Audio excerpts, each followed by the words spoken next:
Good morning and welcome to another San Diego Military Advisory Council webinar. We're very honored to have as our guest this morning UC San Diego Chancellor Dr. Pardeep Khosla and Rady School of Management Dean Dr. Lisa Ordonez. I hope you've been enjoying our webinar series, although we still look forward to the day when we're able to get back to our monthly breakfast events and all meet in person. Can't tell you quite yet when that'll be. A few guidelines for our Zoom webinars. First, we have everybody muted, and we actually control the unmutes here so we don't have any problems with two of us unmuting and causing a mute as you ask a question. If you have a question for our guest, please use the chat feature, send it to me, and then I'll call upon you, unmute you, and you can ask the question for yourself. Thank you very much. If there's sometimes when there's multiple people asking the same question, I may summarize those. It's now my honor and privilege to introduce our guest speakers this morning, UC San Diego Chancellor Pardeep Khosla and Rady School of Management Dean Lisa Ordonez. Pardeep Khosla became UC San Diego's 8th Chancellor on August 1st, 2012. As UC San Diego's Chief Executive Officer, he leads a campus with more than 35,000 students, 6 undergraduate colleges, 5 academic divisions, and 5 graduate and professional schools. UC San Diego is also home to the prestigious Scripps Institute of Oceanography and the UC San Diego Health System. With annual revenues of $4.3 billion in fiscal year 2015, UC San Diego is an academic and research powerhouse, with faculty, researchers, and staff attracting more than $1 billion in research funding each year. The campus is the 3rd largest employer in San Diego County and one of 10 campuses in the world-renowned University of California system. Chancellor Khosla recently launched the Campaign for UC San Diego, a $2 billion endeavor aimed at transforming the university physically and intellectually, with goals including expanded college access and affordability for underserved populations, interdisciplinary research initiatives to foster collaboration and solve society challenges, and strengthen university and community relationships and partners. Dr. Lisa Ordonez became the Dean of the Rady School of Management at UC San Diego in September 2019. She previously served for 25 years at the University of Arizona as a research faculty member and later as Vice Dean for over 4 years. As Vice Dean at the University of Arizona, Lisa Ordonez significantly impacted the operations of the Eller College of Management, including development of an online undergraduate program, an international program, and 6 master's programs. Her research has been cited in numerous media outlets, including Money Magazine, New York Times, The Economist, CNN, Forbes, Running Magazine, and on NPR Marketplace. As Dean of the Rady School, her focus is building upon the strong foundation laid by founding Dean Robert Sullivan. As the 2nd Dean of the Rady School, she intends to transition the school from a startup to focus on growth and further cement the school's global business research prominence and impact as an innovation-focused economic engine within the San Diego business community and beyond. So today we want to discuss the coronavirus pandemic and particularly its impact on UC San Diego, and along with what the university and the Rady School are doing with our active duty and veteran students. Additionally, we'll discuss the SDMAC Military Economic Impact Report. I'm excited to announce that the Rady School of Management is partnering with us this year on the report. And thank you for Dr. Ordonez for spearheading that. Chancellor Khosla and Dean Ordonez, thank you again for joining us. And I invite you to make some opening remarks before we get to the question and answering period. Chancellor, can you begin? Yes, sir. Thank you, Mark. Really appreciate this opportunity, and thank you for hosting this seminar, and welcome to all the viewers out there. I think just about every one of you should have heard about UC San Diego. This year, we are celebrating our 60th anniversary. And I want to use Mark's introduction as a way of making a point, which is on one hand, we don't change, and on the other hand, we change very fast. So clearly we don't change because somebody sent Mark details or data from 2015 or 2016. But having said that, from 30,000 students, we are up to 40,000 students today. From 6 colleges, which are nearly impossible to create, we are up to 8 colleges today. From $1 billion in research revenue, we are up to $1.4 billion in research today. And more than 100 million of which is in partnership with Department of Defense, which has doubled during the course of my time out here, and I'll explain that in a second. And from a $4 billion enterprise, we are more than a $6 billion enterprise today. So clearly, we are changing very fast. We are one of the top 10 public institutions in the country. But we are changing fast, not only for our own benefit, we're also changing fast and making an impact on our local economy out here. And I just want to highlight a few partnerships we do with the local military services out here. Even though we were the 2 behemoths in San Diego for a long time, at least 60 years, or at least 30 years since we've been very big, I think our relationship with the military presence in San Diego was not as strong. So when I came here, I realized that that was something we had to exploit. And having spent the 3 best years of my life were in Department of Defense at DARPA, managing large-scale programs in unmanned vehicles, I realized that that was one of the strengths out here, especially in the Navy. So we created several programs. So for example, we have partnership with NAVWAR in the area of data science techniques and understanding how do you use these techniques for competitive intelligence across the world. We have a person from Naval Information Warfare, Matthew Levy, who is visiting our Data Science Institute as an industry partner. In partnership with the Coast Guard, we opened the Blue Technology Center of Expertise at Scripps Institute of Oceanography. Scripps Institute of Oceanography, since times immemorial, has been working with the US Navy in mapping the surface of the oceans and a whole bunch of other stuff tied to the oceans and more recently to oceans, the air and ocean interaction. So we have a very strong relationship and we want to make it stronger. And we are really proud of all the impact the military services have out here, especially the Navy. So let me just stop here. Over time, I'll give you more information about who we are. We're one of the top 2 employers in the county right now, the largest outside the government. And our economic impact is more than $16 billion. And if you want to feel the magnitude of that, it's more than the economy of, or the GDP of Arizona. So that's who we are. I hate to pick on Arizona because Lisa just came from Arizona, but that just happens to be. Okay, Lisa, on to you. Okay, thank you. And hang on, Dean Ordonez, we're trying to unmute you. Are you able to do that? I asked you to unmute. You can press the button. See if you can unmute. Yeah, okay, good. All right, Okay. welcome. Good. Well, thank you. Yes. So, well, I did spend 25 years in Arizona. I actually grew up in Central California and got all 3 degrees at UC Berkeley. So I'm a UC kid at heart. So I'm glad to be back.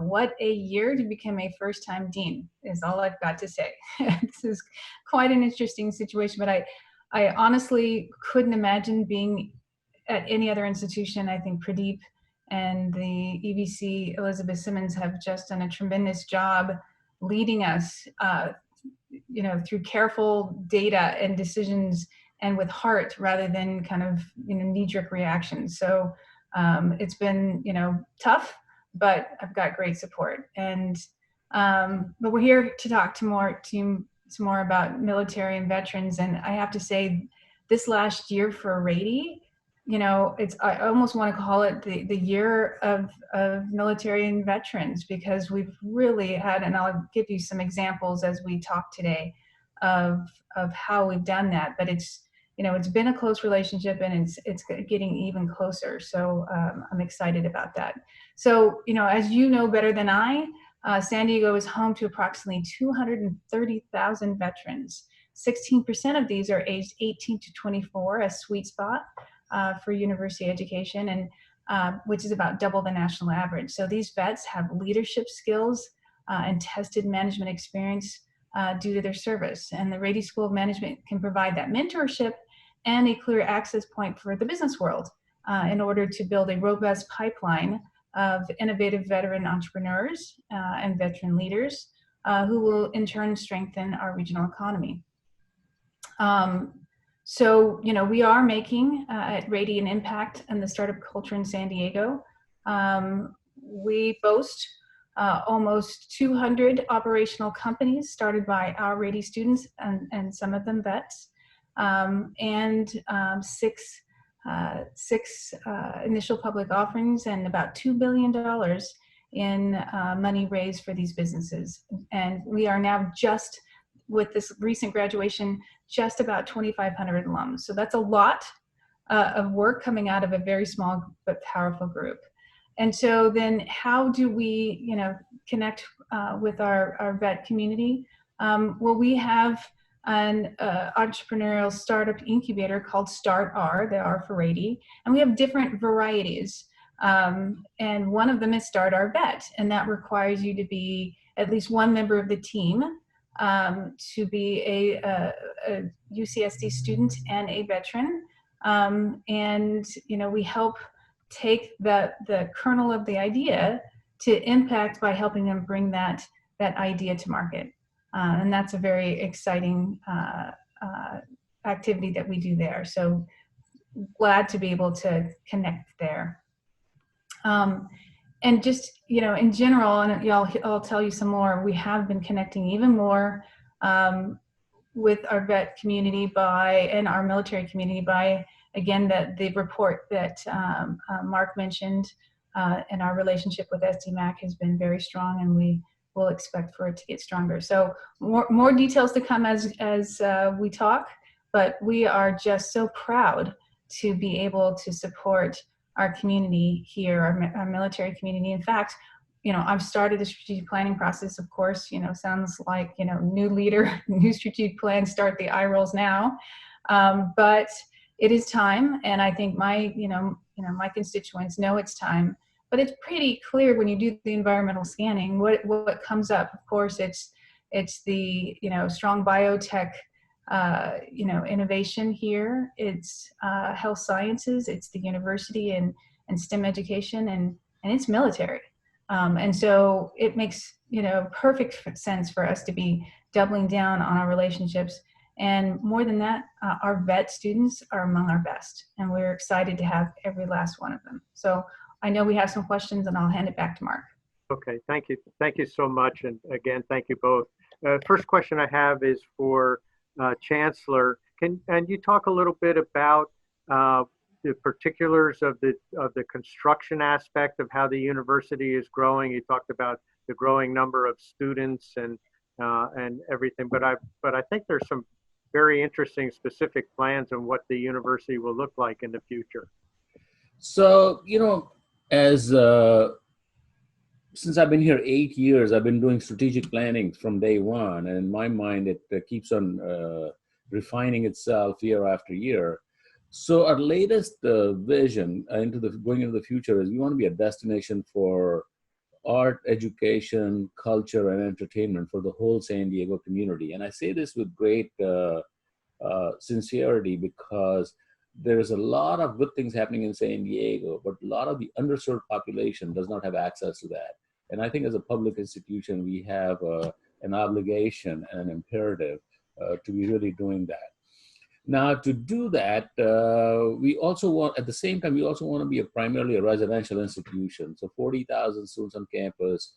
We want to guarantee a 4-year housing contract to everybody at 20% below market. And this is very important because both the military, the services here, and us face the same issue, that our compensation is not as high as what is needed to live in San Diego. So we want our people to have a good quality of life. So we are building residential accommodation. We're building like 10,000 beds. We already opened 4,000 in the last year. There's 2,000 more opening in the next 3 months or so, including brand new buildings for arts and humanities, social sciences, engineering, design and innovation. So it's like a $2 billion construction plan that is on its way to opening over the next 12 months. These are all projects happening right now. There's another $2 billion I deferred as soon as COVID-19 hit in order to conserve cash on campus. But I can tell you that as soon as we come out of this fiasco, we would go there and we would go into the next phase of construction too. So, and there's a third $2 billion which is happening in Hillcrest to redo and rethink Hillcrest and the medical facilities there, and that also is going to be jump started after COVID-19, after we overcome the COVID-19 impediments. So speaking of the COVID-19, so I read today's paper. For those that haven't seen it, it was a good explanation of how you're trying to balance in-person and online access for students, and it's got to be a challenge. So you can't please everybody, and you got to keep the population safe. So how are you figuring out how you're going to what the school year is going to look like? So in my mind, the notion, actually the way to keep people safe in my mind is very simple, and people have talked about it everywhere except in Washington, D.C. And the strategy has to be testing, tracing, isolation, testing, tracing, isolation. You keep on repeating this. The more you test, the more you can detect who's got it or who's about to get it, and then isolate them. And that's where we are headed. So we are going to be doing asymptomatic testing starting the fall, which means everybody is going to be tested once a month or so.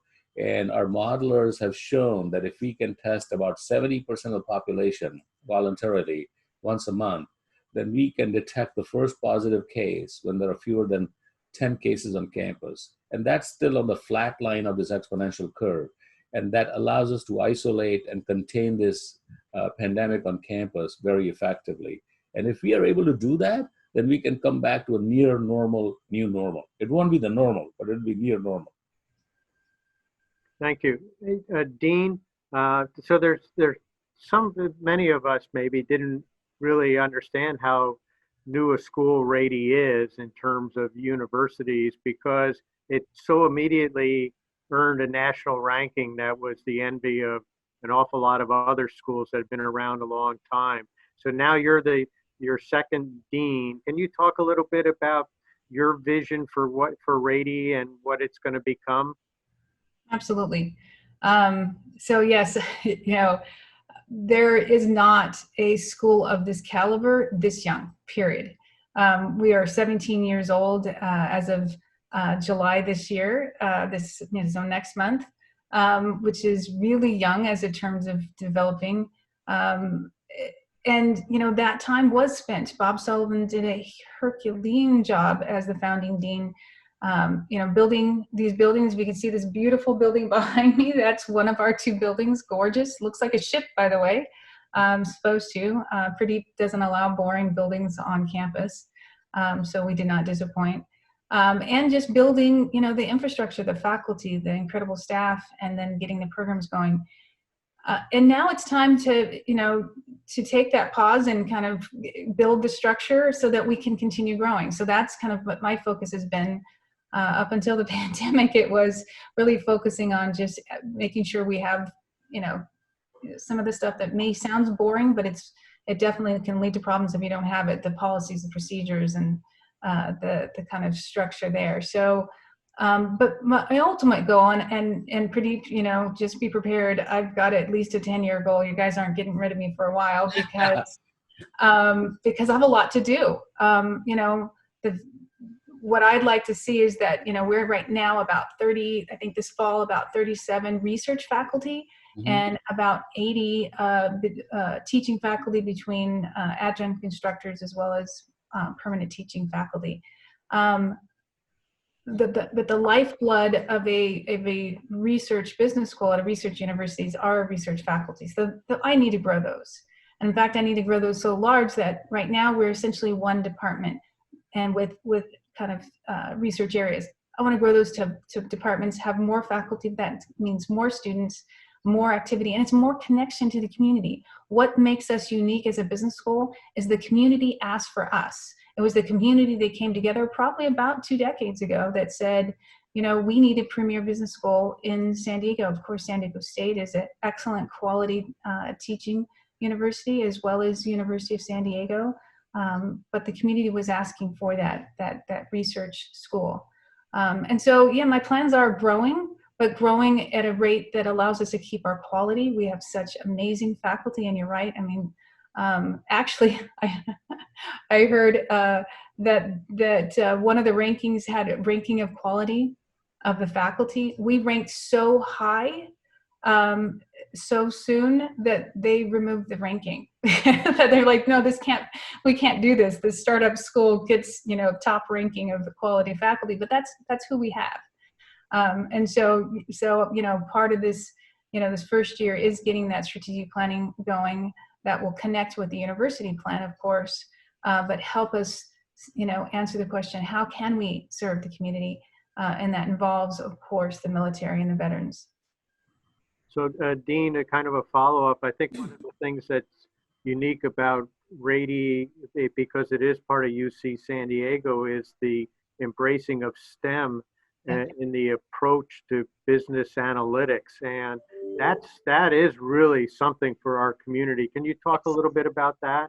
Yeah, absolutely. So STEM, you know, as people know, science, technology, engineering, and math. Actually, 3 of our 4 programs are now STEM designated. I think it was just this month, we got designation of STEM for our Masters of Public Accountancy. So we have the 1-year specialty Masters of Finance, Masters of Business Analytics, and the accountancy program. And, you know, what it really attests to is that, you know, these are rigorous programs. These are very mathematically based, you know, analytics based. In fact, you know, when you look at our faculty, there's, you know, a couple of areas in which we excel, and one is in data analytics in very different areas, marketing, entrepreneurship, management as well. So, you know, we have the faculty that can help, you know, kind of train those skills that are going to be necessary to excel. So yes, our business analytics, hugely popular, as our Masters of Finance. One of the reasons why STEM designation is so important to universities is this allows our international students to come and stay longer and work towards possibly get permanent employment, and that makes it a very attractive. It also brings some of the best and the brightest in the world. And I don't know if you've heard, but there has been some push in the White House to minimize and limit some of those, especially coming from China. And, you know, really, you know, we are a country of immigrants and new ideas, and these are the individuals that we want to welcome. So, not trying to be political here, but just to let you know that this is an important feature of a research university, is to bring that talent here. And that's what this allows us to do. Now, our MBA program is our 4th master's program. And this next year, I guarantee you, we are going to be STEM certified. That is one of my priorities. So all 4 of our master's program will be STEM certified, that will recognize. One other thing I want to say, especially to the military and veteran community, is that our Masters of Business Analytics is so popular that we are creating a weekend version starting fall 21, which is going to focus on working professionals. So, you know, those people who know they need to have that strong data analytic and business analytic capability, that's what we're working on. So more to come on that. And we can talk in a moment about how we can make it affordable for vets. In fact, free for our vets. So more to come on that. Wow. All right. Look forward to hearing that. I'm going to go out now. I'm getting some good questions coming in. I'd like to start with Barry Demchek. He has a question regarding the use of the SAT. Barry, go ahead. Yeah, hi. The UC system has announced that it'll stop relying on SAT and ACT test scores for admissions. And I'm wondering how this enables more veterans to attend UCSD as undergrads, and as older students, what can veterans do to improve their odds of admission? You're on mute. Pradeep, did you want to take that one? Oh, I'm sorry, I was muted. Sorry. So, as you know, in the 10 campus system, each campus has its own admissions policies, but just about most of the campuses, and for sure UC San Diego, uh, follows what is called holistic admission. So we look at like 14 different criteria, and until recently, SAT or ACT was one of those 14 criteria. Going forward, SAT and ACT will not be used for at least for 2 years, and then maybe after that, most likely not either. And I think that from where I sit, it gives an advantage to the veterans because very few people coming in have the 2, 4, 5, 6 years of experience in the military, which involves building several skills, more emotional maturity. So I think the veterans, if they if they appropriately describe their experience and what they learned in the military during the time of their service, they actually would have an edge from where I sit, at least from my perspective. And you know, once you are out of school for 6, 7, 8 years, it's not easy to go back and take the SAT or the GRE and do well. So I think the ACT and the SAT, if I were to predict, and I don't know this for sure, would have actually given the veterans a little bit of disadvantage because their scores would not be as high and not reflect their capability adequately. I'm gonna tag on to that. We recognize that as well, and where our veteran population is strongest is in our weekend and evening MBA programs. And just this year, we eliminated the requirement for the GMAT, with the knowledge that experience is more important at that time in your career. And again, we've had nothing but incredible successes with our vet applicants. So I highly encourage more applications from our military and vet community. Okay, thank you both. I'm going now to Paul Perrigan. He has a question, I think, on, I could say maybe entrepreneurship for the dean. Mm-hmm. Go ahead, Paul. Yes, excuse me, Dean Ordonez, thank you very much to both of you for being here and participating with us. So recognizing that many or most business students are looking to become entrepreneurs or to start their own businesses, or at a minimum to join kind of the public business sector and business world, can you also envision or explain or describe some programs at Rady that would partner more directly with both with DoD and with the defense industry to what I would call replace your veteran graduates back into defense roles to advance the skills and the performance in business and management in our military and defense arena? Thank you. No, very interesting question. And so, yeah, so we already have, the Start Our Veteran Community that's incubator that specifically helps vet developers of businesses, take it to market. But you bring up a good point, and one thing that I definitely need to investigate is how can we create more of a connection with the government agencies. Again, we have just this year been designated what's called yellow ribbon status. And for those that don't know, what that means is those veterans who have access to GI Bill can apply those funds to any of our graduate programs. Mostly they're, to date, it's been the weekend and evening MBA programs, but it could be, again, this weekend business analytic program that's coming up. But oftentimes the GI Bill is not enough to cover the expense of graduate programs in business. It is nothing that I like. I would love to have these programs for free, but unfortunately that is not the funding structure we're in. So they are expensive. But what we've done, well, let me tell you what others have done with the yellow ribbon status. They'll say, we'll take up to 10 with GI Bill, and we'll cover, up to $10,000. Some will say we'll take 10 and maybe unlimited. We are the only institution that has started as yellow ribbon. We're calling us the unlimited plan, because we will take any number of vets with the GI Bill that qualify, of course, for our programs. and we will top off whatever the expense is between what the GI bill pays and what is not paid. We cover that, and we are getting fellowships for that. We also are just this month, I feel like, I can't hardly keep up with it myself, creating an MOU with the Blue Star family that focuses on the military spouses, because the recognition that, of course, the entire family is really important.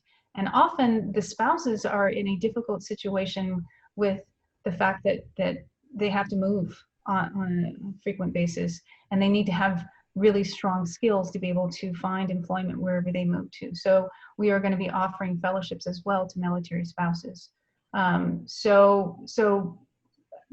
Those together, we connect to those government agencies as, frankly, it would be more of a feeder to our programs, and we would love it. So thank you for the idea. We'll definitely have to look into that. Let me add to that. So at the campus level, we've been working with the DoD. DoD has these innovation programs where they're building incubators across the country. They start off at Silicon Valley, Moffett Field. Right. So we're partnering with them and trying to build something at UC San Diego in the San Diego region. We also have a strategy where innovation and entrepreneurship is spread campus-wide. So clearly, Rady School is taking the lead, but so is engineering, so is biological sciences, so is School of Medicine. And this whole new building called Design and Innovation is aimed at innovation and entrepreneurship at the campus level. So we have like a 1,000 flowers bloom strategy where every dean and chair can build their entrepreneurship programs, because different people have different strategies. So you will see that UC San Diego innovation and entrepreneurship is going to be across the whole campus, period. Right.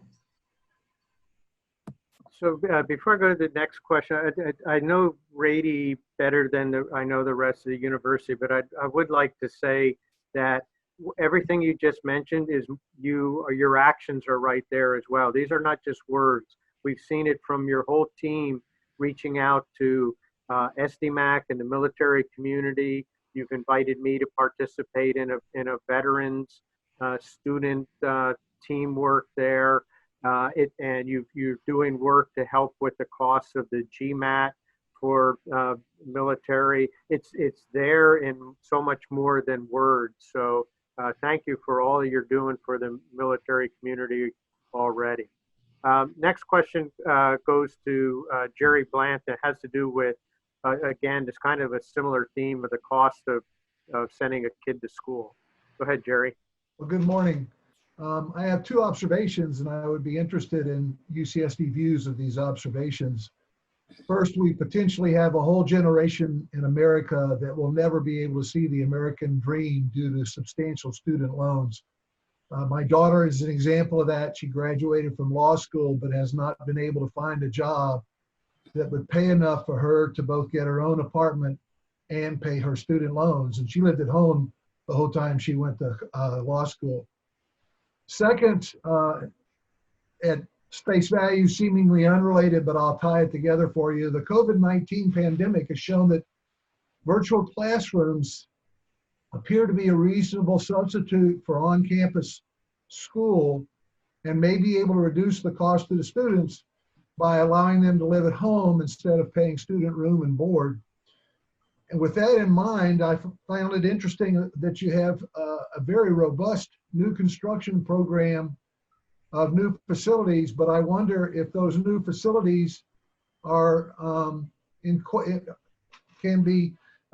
might be excessive if you look at the efforts to reduce the cost of college. So if we look ahead to the next generation, those children in high school and starting high school, you have to wonder if we're going to have a generation that opts for a adequate education at lower cost, rather than assuming the massive debts of student loans of a more prestigious university such as UCSD. Are you concerned about the impact of the rising cost of student loans, and what are you planning to do about it if so? So, Jerry, that's a really good question. I'm really concerned about the rising amount of student loans. So let me talk a little bit about it. And I think if you look at the country, the median income in the country is about $57,000. So half the country cannot afford to send their student to college. And that is a travesty. And that is exactly the point you're making about the American dream, because clearly education is a way out of whatever your situation is. So we in the UC system have made a very strong commitment to making sure that anybody and everybody who's admitted comes to UC and is able to graduate two different ways.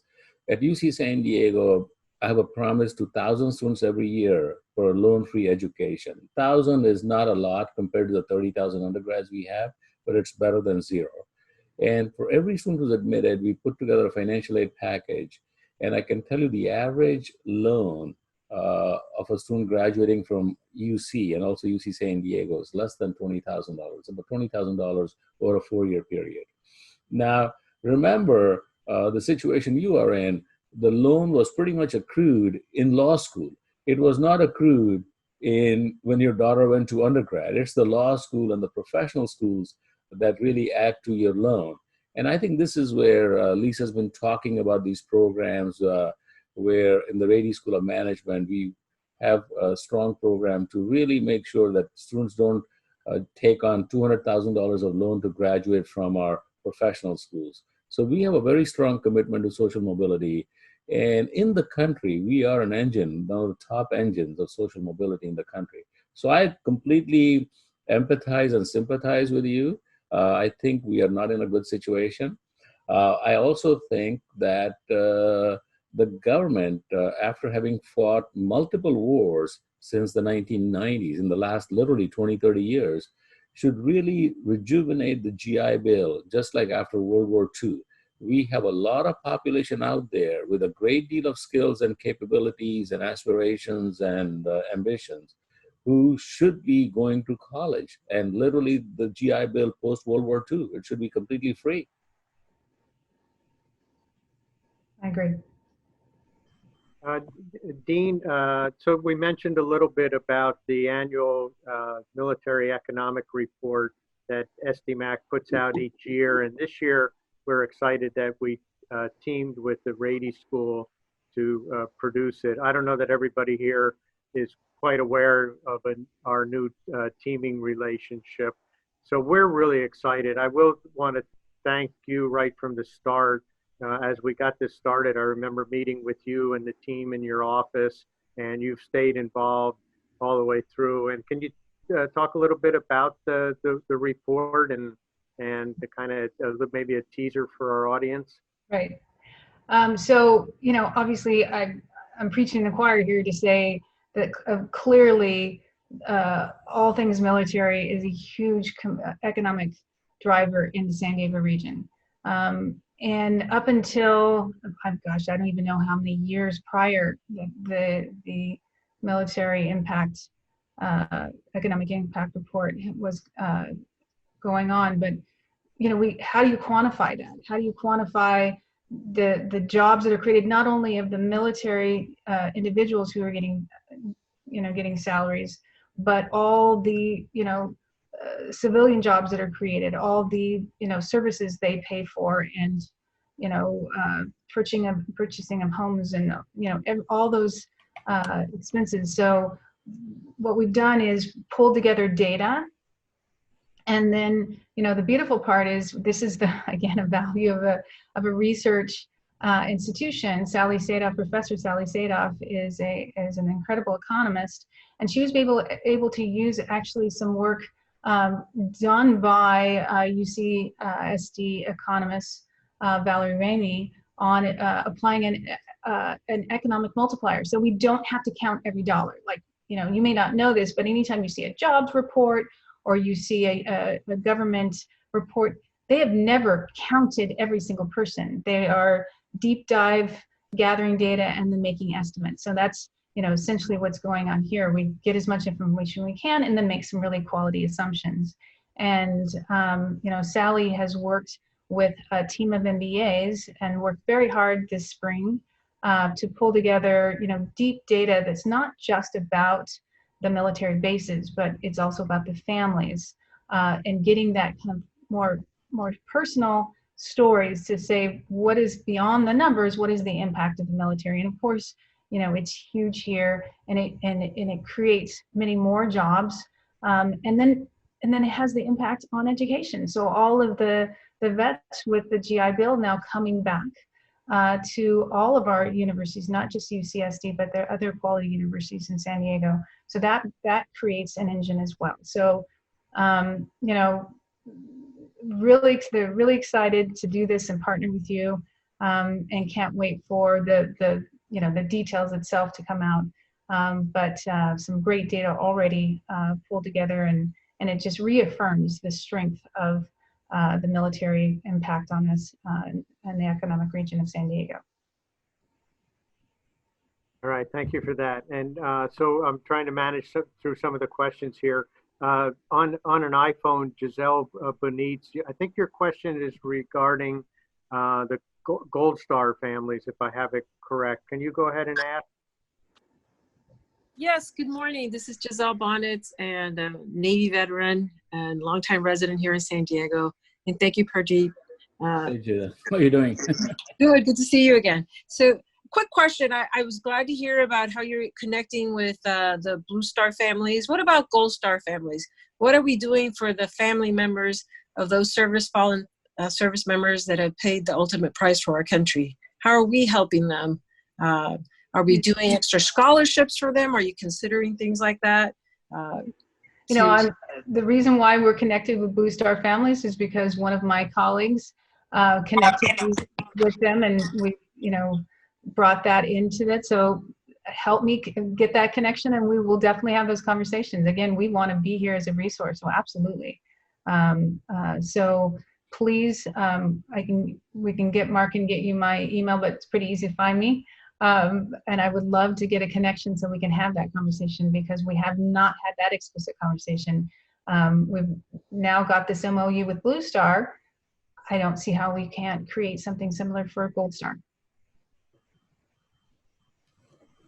That's great. So we'll help with that connection. And I do want to get back, because I forgot to kind of pile on your comments on the Blue Star family. So they're a great organization, and we often are frustrated because military spouses are left on the sidelines with everything that's being considered for the military.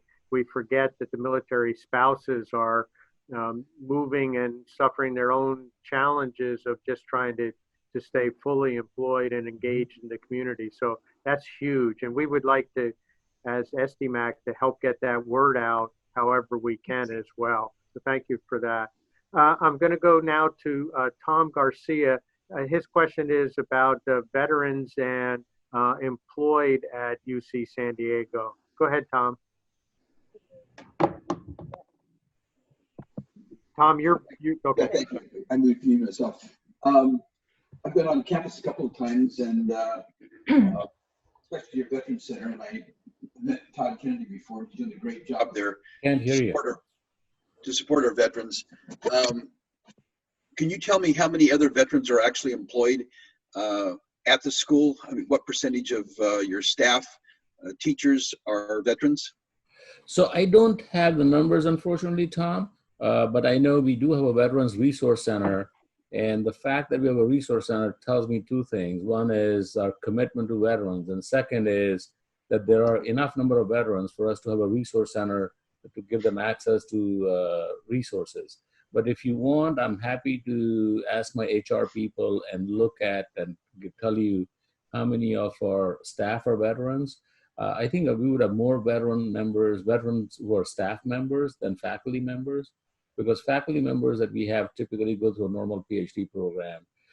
We do have some senior officers who are veterans who actually teach in our programs, both at the Rady School and the Global Policy and Strategy.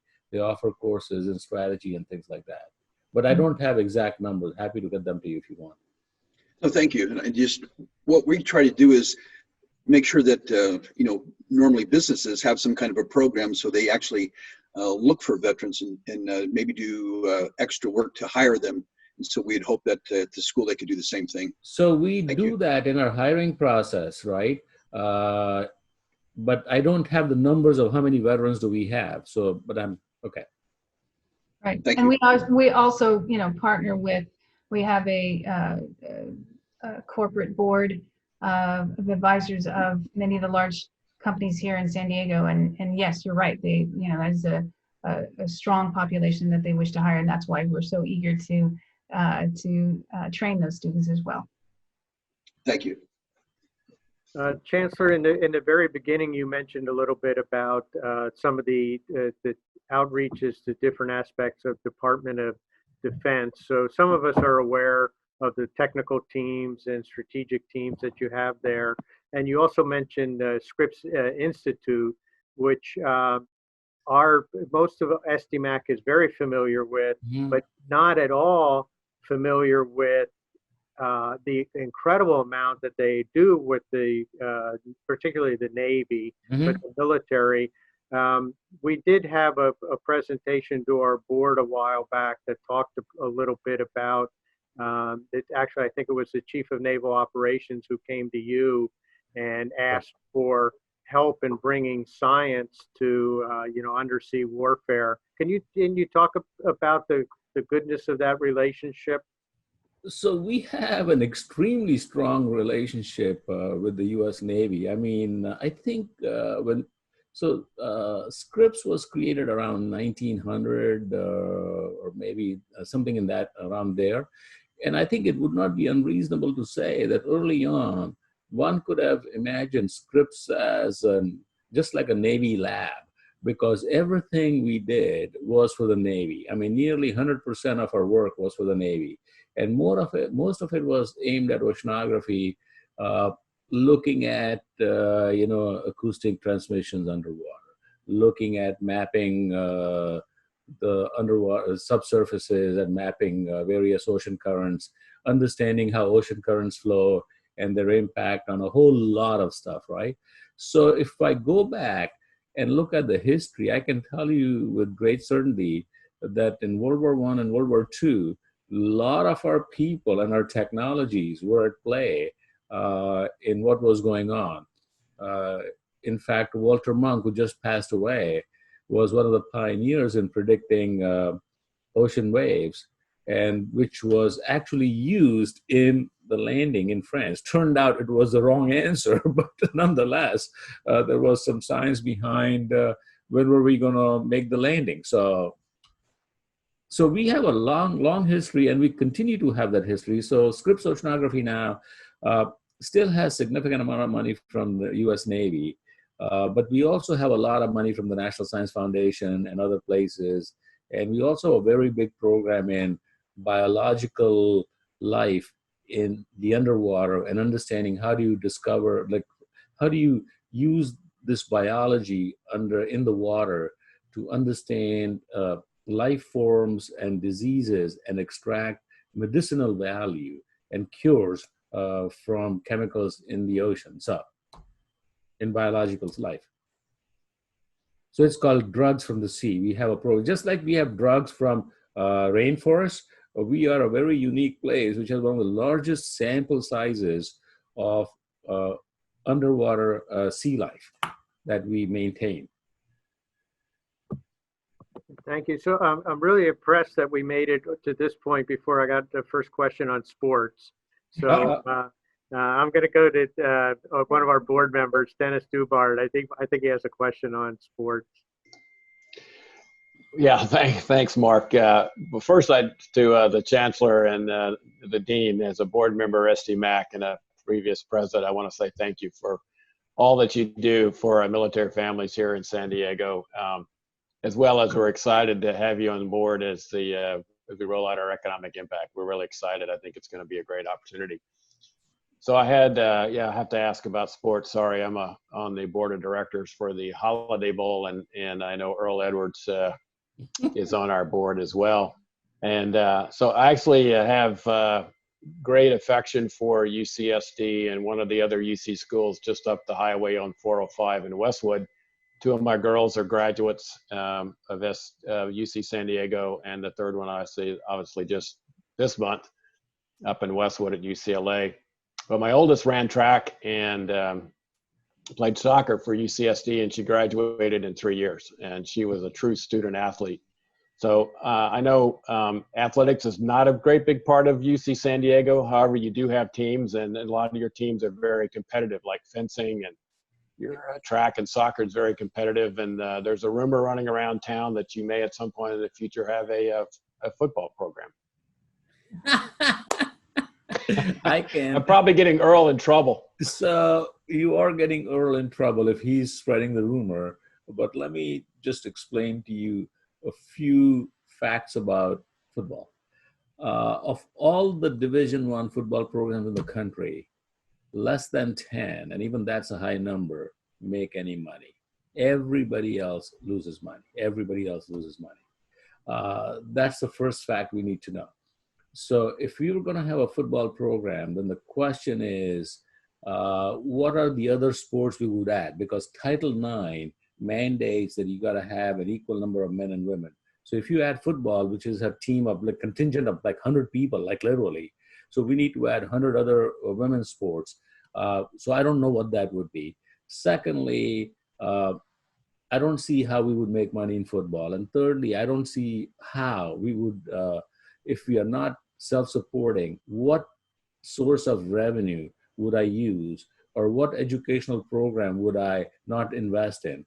So if you're asking me instinctively, and given all the concussion and other issues that we are facing right now, and these have not all come to the surface as yet, instinctively, I think it's only a matter of time that football may not be a college level sport the way it is right now.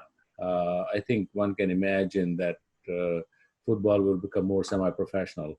So my instinct tells me that at least for the next 10 years or so, we are not investing in football. The likelihood of investing there is very low. Even if I had the passion for it, by the way, it's the only game I understand, I don't have the money for it. So I cannot justify it rationally, even though I can completely passionately justify it.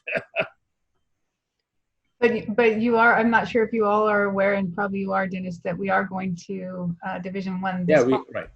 We are going to Division I, and I can tell you we're going to be investing in basketball very significantly. Our water sports are ranked very high. Our track sports are ranked very high. Our women's soccer team is one of the most winningest soccer team in the country. So we are going to be investing in areas we are strong in, but not clear to me that we're going to make it a big deal out of with football. And by the way, just in San Diego, I can tell you, just one football team, which is San Diego State, is enough. I mean, the other professional football team barely survived out here. It's not clear to me that San Diego is a football town, by the way. All right, that was good. Thank you for that honest answer. I kind of like it. We have time for another question.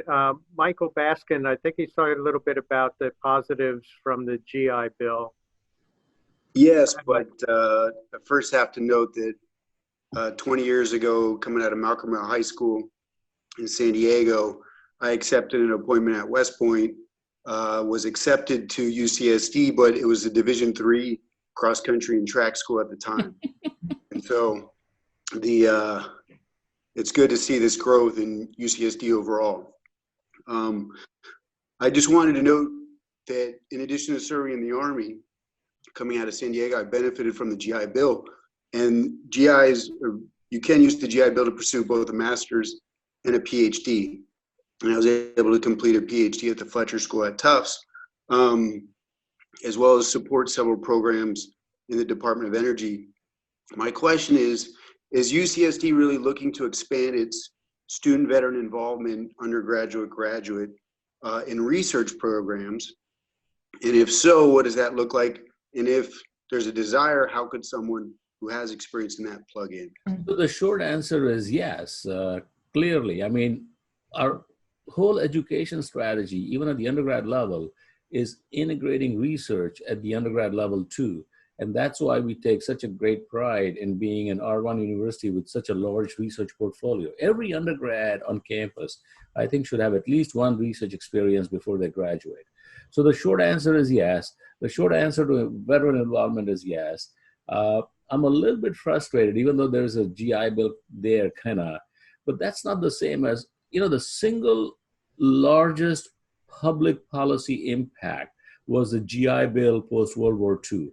That bill created the scientific base of this country. If you now look at people who are in the 70s, 80s, and 90s, and who are pioneers in a whole bunch of technologies, more than half of them came through the GI Bill. More than half, just about everybody had gone to serve our country, and then they came back, and the GI Bill was just so explosive. And I don't know why the country is not waking up again and doing it one more time.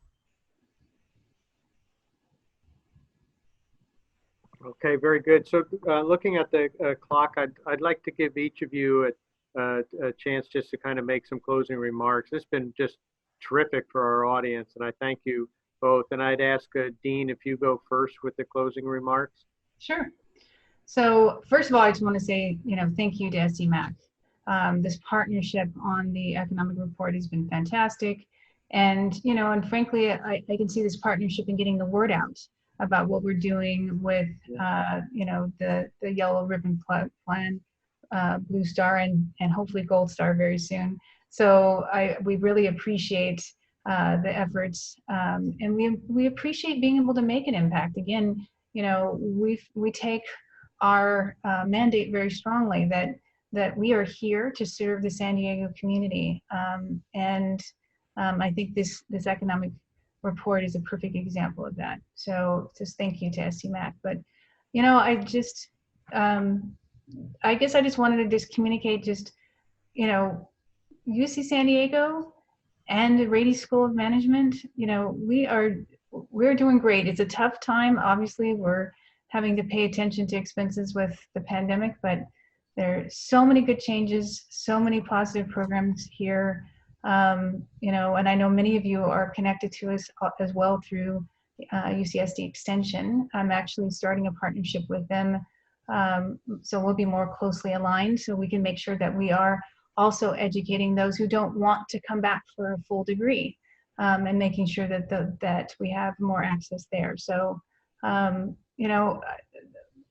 just a crazy time to become a new dean, but I'm having a great year, and I can just see, nothing but up for the Rady School and for UCSD. So thank you, all of you, for being here, and please think of us as you are, thinking about programs, either for credit or not for credit programs that we're here and a great alternative for you. Thank you. Yeah, I just want to echo what Lisa said. So first of all, I think we want to be partnering with our military, with our services, to really strengthen their ability to defend the country. I think we're going to need more and more technology. We're going to need more and more science bases. We're going to need more and more strategy. And anything we can do to be part of it, we want to be part of it. Out of 1.4 billion, only 100 million is defense.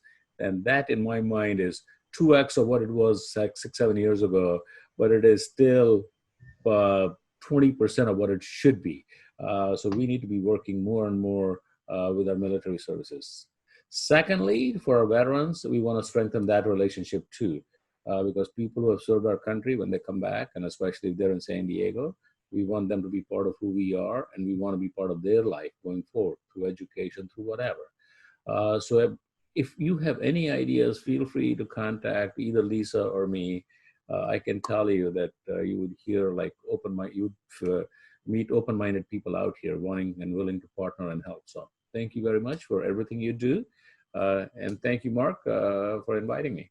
Yes. Okay. So thank you both. It was a great session. Thank you, everybody who participated.